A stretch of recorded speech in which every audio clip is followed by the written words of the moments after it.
Hey everybody, Fishman here. Welcome to another video. This is fishing log number 219. I thought I'd start off with this tank today because, well, these are the baby Corys. I raised them on, biofilm from oak leaves and a bunch of other stuff, and I was very happy with that process. Once I had dumped them in here from the bin, I added some more oak leaves, and I kind of actually like the look of it. But I did notice one downside, and that is, my hornwort doesn't like it. It is getting a little sparse there. Definitely a lot of tannins and whatnot that are being eaten off by the oak leaves and some other chemicals. This is the tank next door where the adults are, and as you see, the hornwort is thriving really well. And all that's in here, of course, is, hornwort, cryptocorenes, and all the stuff I keep in my high humidity planters. But no ill effects at all on the hornwort, so it's not anything seasonal or whatever. It's just they don't like having that many oak leaves. Let me know what you think, whether or not you like the look of this. It's kind of interesting. Certainly the Corys like it, so that's kind of neat. One of the problems I'm having, it's not really a problem I suppose, but one of the things I'm trying to deal with right now is cutting back on how many fry I get. I have an awful lot of fry. I have a lot of aquariums, of course, but there's only so much room for them, and I have only so many places I can go and put them. I have currently, I don't know how many guppy tanks, maybe 6 or 7. I have 4 tanks of these platies, and I mean, they grow slowly, so it is kind of nice to have a supply of them, but I need to start thinking about, setting them up so they don't breed as well. Now, one of the things I wanted to do is I wanted to check to see if oak leaves were a good way of culturing a lot of the, not just biofilm, but paramecia, cyclopses, and that sort of stuff. So what I did is this is the bin where I had the Corys. So I just poured all the water out, poured in fresh tank water, put in a bunch of oak leaves, gradually added oak leaves, and just let it go. I mean, I did add a bit of culture from the other cultures just to make sure that there were actually paramecia and cyclops and that sort of stuff in there. And I've been letting it run now for a little over a month, which is more than enough time if it was going to be a good culture media for it to do its thing.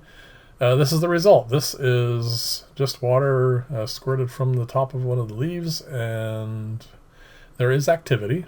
It's not dead. There is some cyclopses in there. There is some paramecia, that sort of stuff. But this is the culture media, and you can see it is just simply teeming with life. This is what I need. This is what works really well for raising fry.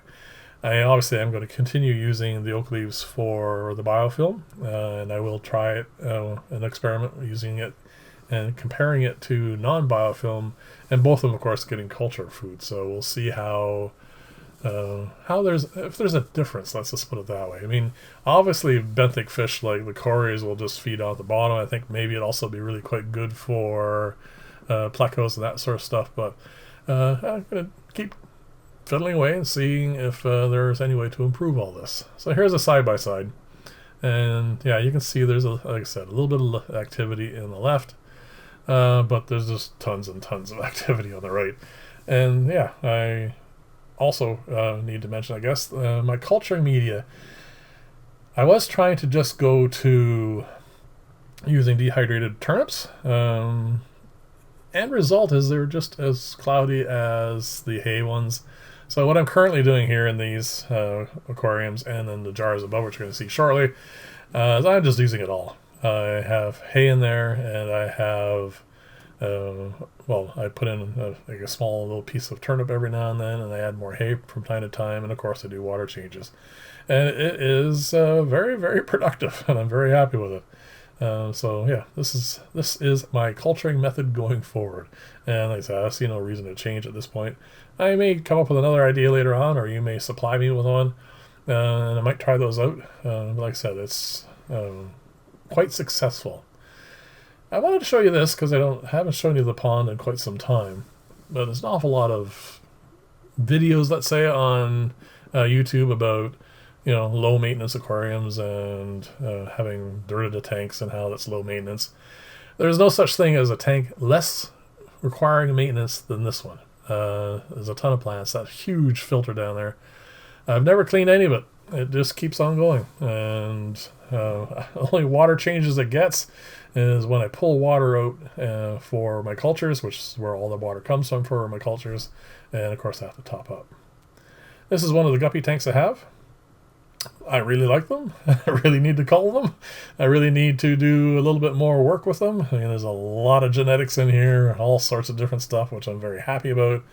But there are some, a few curved spines and a few, not entirely robust fish that I would like to pull out and, just do a little bit of the due diligence I need to do to keep a nice healthy colony, or in this particular case 6 or 7 colonies of guppies going. So yeah, I just have to be careful not to get lazy, or more lazy I guess I should say, and not do what I need to do to keep everything going well. You can end up losing stuff quite easily if a tank goes sour and that sort of thing. I want to show you this. I showed it to you I think a couple of videos ago. This is where I was keeping a number of different types of shrimp. Red crystals, what used to be cherry shrimp, and also had a lot of scuds in here. And I was noticing that, they weren't really thriving that well. And then at some point I decided, I'll just pull the guppies out. Except I missed a few fry, which I've grown up now. But it is boomed. There are a ton of scuds in here, a ton of shrimp. And yeah, this is really kind of neat. I'm going to pull out the remaining guppies. I don't think it's really necessary, but I want to be able to divide this up so I can have at least 2 tanks of this going. And probably the best way to do that, of course, would be to remove the guppies so they're not being predated on. And anyway, this is just something I really like the look of, and I'm going to continue with it. These are... Well, fortunately, all right, so it's kind of sad to say fortunately, but it turns out to be a silver lining to a dark cloud. How's that? That the male could not keep up with my 10-year-old female convict. There's so many of these things. I have no idea what I'm going to do with well over 100, currently relatively small Convict cichlids. I was trying to tilt the camera to show you, this is a 7-foot tank, and I'm just showing you like 1 foot of it. I am going to slide the camera down a little bit. It is end-to-end Convict cichlids. I was kind of hoping that some of Mum's traits would show up. So far, I am not really seeing it. They kind of just have a bit of a blotchy pattern, and not really showing her OB qualities. I suspect at some future date when I decide to breed them again, I might get some throwbacks to her. I'm kind of hoping, because I prefer her color pattern to that. Going to end up today with this my one and only community tank, because one thing I noticed in the fall and then again in the spring, there's a certain species of certain species of algae in some of my aquariums that thrives. And yeah, I just put on the diatom filter here to get rid of the green. I should have taken it like days and days ago, because it's certainly done its job, and it's only barely functioning at the moment, but I want to show it to you before I took it out. It is very, very useful. Anyway, thank you very much for watching. Leave comments, let me know what you think about all this, and of course always if you have any ideas. And I will see you in the next video, and bye for now.